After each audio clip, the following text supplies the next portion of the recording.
Doctor हेबे विच्छिन्नांचल छात्री doctor हेले खैरपुट block नाकामाउड़ी panchayat आम्बलीबड़ गाँव आदिम विदाई जनजाति युवती चंपा राजपेता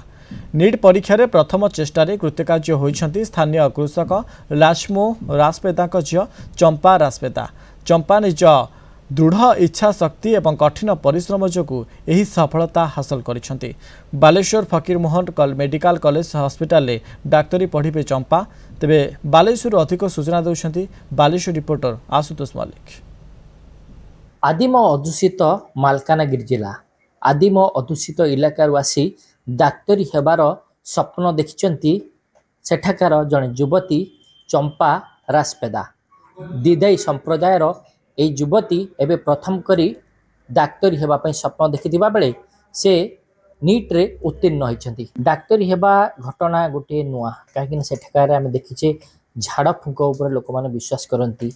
जोठी कि गमन पई रास्ता नथिला घाट नथिला कोनोसी सुविधा नथिला से अंचल जड़े झील हो कि आज डाक्तरी पढ़ा जिते इच्छा प्रकाश करते खुशी लगुच कौन कह मोर यूरोडॉक कोचिंग सार मैम को मोर बहुत बहुत धन्यवाद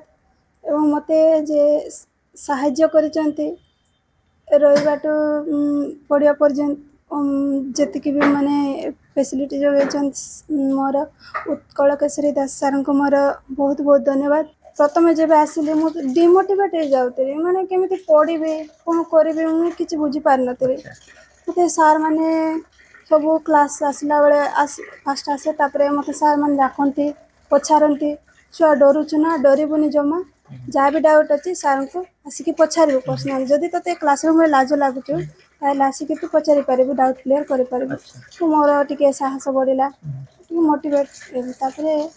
सार मैंने भी बहुत भल पढ़ाते तो माने पचारती बुझीपार ना कौन सब पचारती से मत आउ धीरे धीरे डर लगलानी आसिक सब ये सब डाउट क्लीयर कर। आपण बापा ना होची लक्ष्मण राजपेदा से कौन करती से वर्तमान गोटे गोटे बड़ कथा कहीं से जो भाव कृषक जड़े कृषक भाव निजको गाँव में कम कर चलती आपण वर्तमान डाक्तर हेबापाई वर्तमान जो उत्तीर्ण होती नीट रे कौन कहे मो बाबा जड़े कृषक है कि आम गाँव में जमी किसी ना सेमती किसी ना पहाड़ काटिक जहाँ सब चाष करते से घर परिवार चली जाए केते कष्ट साध्य सेठी जेहेतु परिवार रे आपणकर भाई भौणी मान थे परिवार बापा चलवा बोझ थी बहुत प्रेसर कि सेठिकार परिस्थिति केवल मोहरी कथा नुह आम एरिया सारा सब से परिस्थिति लोके सब अधारू पाट चढ़ी सब आंध्र को पढ़ाऊँ जेहेतु आर्थिक परिस्थिति ठीक ना मोर बाबा भी से भाया मो बाबा एत भी न पढ़े से बुझी जाते शिक्षाटा हूँ प्रथम प्रायोरीटी तो आम बाबा कहले जिते असुविधा हेले भी जी पार्टी से पढ़े आम प्रथम भाई घरे रही जाऊला आम पढ़ुला गोटे वर्ष सेमती होता आम भौणी रही जाऊला घरे तापर मु जाए पाठ पढ़े मु रहीगला भौणी जाए पढ़ुला सेमती आम पढ़े कॉलेज सरला सार ये जड़े भल डाक्तर हैला परे कौन निष्पत्ति नहीं किभली लोक मान को सेवा करेंगे स्थानीय लोक को जो माने कि अंधविश्वास एबे भी विश्वास करुछंती से भितर रही जाइछंती से मान को किभली भावे सचेतन करेंगे। प्रथम गाँ लोक सहित माने